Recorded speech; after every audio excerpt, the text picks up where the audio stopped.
In the small town of St. Bartholomew of the North, surrounded by vast farms and almost forgotten trails, there was a story that everyone preferred not to mention.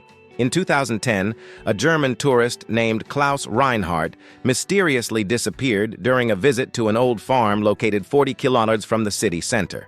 He had stayed at a simple inn, saying he was passing through to photograph the landscape and document Brazilian rural architecture. What intrigued the locals was that Klaus was no ordinary adventurer. He always carried a notebook and seemed interested in local stories that many had forgotten, especially about the farm, St. Helena, a place the elders described as cursed. On the last night he was seen, Klaus told other tourists that he intended to go to the outskirts of the farm to take pictures at dawn. He never returned. His camera was found broken near a fallen fence, but there was no sign of him. For years, the disappearance was just another unsolved mystery. The police closed the case, and silence once again dominated São Bartolomeu do Norte. But in 2021, 11 years later, a farm worker digging for power lines found something that chilled the residents to the bone. The shovel hit something hard, and as he dug deeper, a human skull with a rope still tied tightly around the neck. Panic gripped the town. Many believed it was Klaus. Others believed there was much more to the matter than just a disappearance. The police were called immediately, but strangely, even before investigators arrived, some residents swore they saw a tall figure in ancient clothing observing the excavation site from afar. The news spread like wildfire, and soon the entire town wanted answers. Who had left that body there? And why did the rope look so well preserved, as if it had been placed not decades ago, but just a few months ago? The skull found with the rope around its neck was taken to the Belo Horizonte Forensic Medical Institute. Preliminary examinations confirmed that it was that of an adult Caucasian male, with characteristics consistent with those of Klaus Reinhardt. However, one detail further troubled the investigation. The analyses indicated that the death had not occurred 11 years ago, as everyone had imagined, but rather between 2 and 3 years before discovery. This meant that somehow Klaus could have been alive for almost a decade after disappearing. The police reopened the case and began combing through old files. The chief Enrique Castro, who was already retired, was called in to help, as he had been responsible for the initial investigation in 2010. When reviewing the notes from that time, he noticed something he had not noticed before. In Klaus's notebook, which was found partially destroyed, there were repeated references to the word tower and drawings of a strange symbol, resembling a broken cross surrounded by circles. Meanwhile, residents began reporting strange occurrences in the Santa Helena farm area. Lights appeared at the top of the hill, dogs barking intensified for no apparent reason, and some swore they heard muffled screams coming from deep within the forest during the early hours of the morning. The family that now leased the farm refused to talk about the matter. The Lady Lords, the foreman's wife, said with tears in her eyes, "That's not something for the police, no. It's an old story. The German messed with something he shouldn't have." These words only heightened Enrique's curiosity. He decided to go to the farm himself, accompanied by 2 police officers. The property, abandoned in several parts, exuded a heavy atmosphere. Overgrown weeds engulfed what were once gardens, and the large house had broken windows and doors creaking in the wind. At the back of the farm, Enrique found the thing Tower Klaus drew it in his notebook, an ancient, moss-covered stone structure that looked like it had once been used as a lookout point or perhaps a makeshift silo. The most frightening detail was that inside the tower, there were marks on the wall, scratches, as if someone had desperately tried to escape. And right in the center of the stone floor was the same symbol Klaus had drawn over and over again, a broken cross surrounded by circles. Enrique, experienced and rational, felt a chill run down his spine. "This isn't just a crime," he murmured. "This is a message." That same night, old city documents revealed that the Santa Helena farm had already been the scene of their disappearances, dating back to the 1960s, all connected in some way to the tower. In the following days, the tower became the focus of the investigation. Police cordoned off the site, but that didn't stop curious onlookers and even reporters from trying to get closer. What no one knew was that, on nights when there was no watchman, strange movements were seen near the building, shadows moving silently, and candles lit inside the tower. Henrique, intrigued, managed to access the city's historical archives and discovered that the Santa Helena farm had belonged, at the beginning of the 20th century, to an eccentric farmer named Otavio Vasconcelos. He was known for gathering secret groups on his property, claiming to be seeking spiritual contact with his ancestors. Rumors abounded that Otavio participated in rituals involving mock hangings as a means of purifying the soul. These rumors gained strength when Henry compared the ancient accounts with Klaus's skull, his neck still bound by a rope, as if he had participated in the same kind of ritual. Meanwhile, the widow of a former resident of the farm decided to break her silence.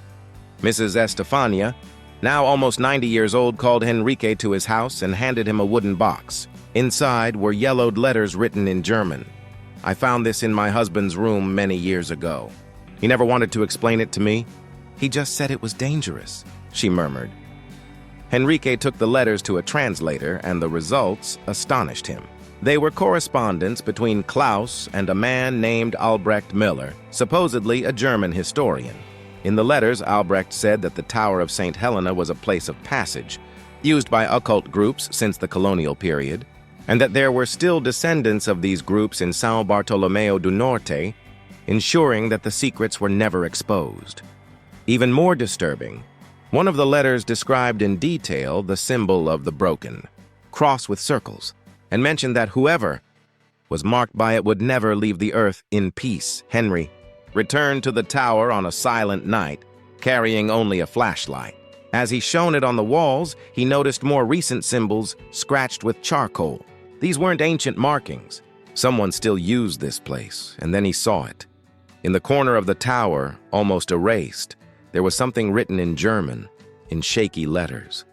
The translator would later confirm, "I'm still here. They won't let me go." The German message found in the tower disturbed Henry.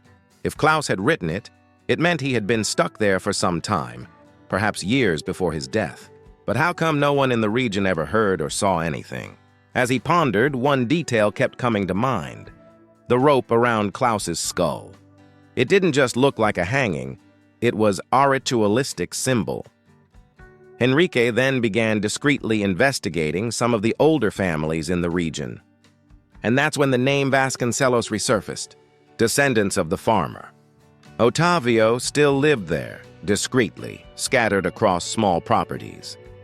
Among them was a man named Elias Vasconcelos, a simple farmer at first glance, but with a reputation for being the protector of the Santa Helena farm. When questioned, Elias remained cool, almost indifferent. But he let slip a sentence that chilled Henrique. The German shouldn't have touched what wasn't his. That night, while reviewing the statements, Henrique received a call from a police officer guarding the tower. His voice was shaky.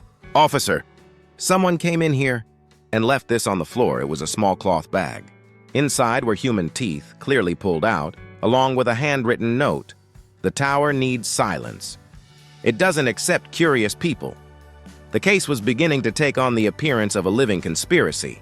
It wasn't just an ancient legend. There were people keeping the rituals active to this day. And then the strange occurrences intensified. Residents began reporting sightings of a tall, blond man in torn clothes wandering near the farm. Some said it was just their collective imagination. Others swore it was Klaus, trapped between this world and the next, trying to escape the curse. Henrique, rational, didn't want to believe it. But one morning, alone in his house, he awoke to the sound of knocking on the window. Opening the curtains, he saw, reflected in the glass, the pale face of a foreign man with rope marks around his neck. When he opened the window, there was no one there. Just the wind and a distant whisper in German, repeating the same phrase he'd heard in the tower. "I'm still here!" After the window incident, Henrique went days without proper sleep. Klaus's face wouldn't leave his mind. He needed concrete evidence to differentiate between what was psychological and what was real. He then determined that the tower would be secretly watched. He placed 2 hidden, highly sensitive nighttime cameras at different angles. For 3 nights, nothing happened. Only bats and the wind howling among the rocks. More 4th night, at 3:17 a.m., something was recorded. A figure entered the tower carrying a candle. The image was unclear, but it showed a man wearing a dark cloak with the symbol of a broken cross embroidered on the back. He knelt in the center of the stone floor and began rocking his body, as if in prayer. Suddenly, another silhouette appeared in the footage. Right behind him, a thin, blond man, his face partially obscured by shadows, but with visible marks on his neck. The most disturbing detail was that this second figure did not cast any shadow. Henrique, when watching the recordings, felt a chill he had never experienced before in his police career. He decided to confront Elias Vasconcelos directly. She arrived at his house at dusk and found him sitting on the porch, sharpening a knife. The conversation was short and frosty. "Do you still carry out the tower rituals?" Henry asked. Elias looked up, emotionless. "These aren't rituals. They're tradition. The land demands it, the tower demands it. We simply obey. And Klaus? Did you kill him?" Elias took a deep breath as if pondering before confessing to a crime. He didn't want to listen to the warnings. He insisted on going in. And when someone goes in, the tower doesn't let them out. Henrique realized that Elias was not speaking out of fear of punishment, but with the certainty of someone who believes in something greater. That night, when he returned home, he found the door ajar. He entered with his gun drawn. On his desk was an old notebook, not his. On the cover read, Klaus Reinhardt. The final pages were filled with repeated phrases in German and Portuguese. "They tied me up. The tower breathes. They won't let me die. I'm still here." As she read, Henrique felt a chill run down her spine. Suddenly, she heard a whisper behind her in a hoarse, foreign voice. "Help! I'm still here." He turned quickly, and there he was. The same pale, blond man, standing in the corner of the room, the rope swinging around his neck. Henrique recoiled, his heart racing. The blond man remained motionless, just staring at him, as if asking for something beyond words. The police chief tried to speak, but his voice faltered. In an instant, the figure vanished, leaving only the biting cold in the air. The next day, determined to put an end to it, Henrique returned to the tower accompanied by police reinforcements. They entered armed, searching every corner, until they found a hidden room beneath the stone floor, accessed through a rusty hatch. There, they discovered decomposing human remains, some still with ropes around their necks, and symbols painted in charcoal on the walls. There were dozens of bones. The site had been used for decades, perhaps centuries, for sacrificial rituals. Elias Vasconcelos was arrested. During interrogation, he admitted that his family had maintained a tradition since his great-grandfather's time, always choosing outsiders to feed the tower. According to him, it wasn't murder, but a pact. The tower can't be left empty. When it is, it charges. The city was in shock. Headlines in national newspapers exposed the macabre sect, and São Bartolomeu do Norte became known as the scene of one of Brazil's most sinister crimes. But the story didn't end there. Months later, with Elias imprisoned and the tower closed, Henrique was called again. Residents claimed to hear knocking on the wood of the hatchway during the early hours of the morning. One boy even said he saw through the cracks in the tower a blond man with a rope around his neck, begging to be released. Henrique returned to the site one last time, alone. He stood before the tower, already in ruins after part of it had been demolished. The wind blew hard, and for a moment, he swore he heard Klaus's voice in heavily accented Portuguese repeating, "I'm still here." Henry never reported this detail in the official record. He simply closed his eyes, took a deep breath, and left the tower behind. But to this day, anyone passing by the nearby road swears they see a blonde figure in torn clothes standing at the edge of the forest, looking, waiting,